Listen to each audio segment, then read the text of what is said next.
जटाचूटसमायुक्ते लोलाजिह्वान्तकारिणि द्रुतबुद्धिकरे देवी त्राहि मां शरणागतम्।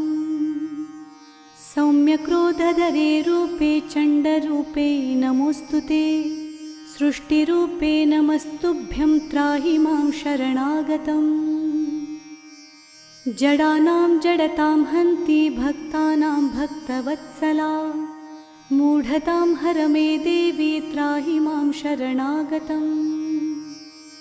वं ह्रुं ह्रुं कामये देवी बलिहोमप्रिये नमः, उग्रतारे नमो नित्यं त्राहि मां शरणागतम्। बुद्धिं देहि यशो देहि कवित्वं देहि देहि मे, मूढत्वं च हरेद्देवी त्राहि मां शरणागतम्। इन्द्रादिविलसद्वन्द्वन्वन्दिते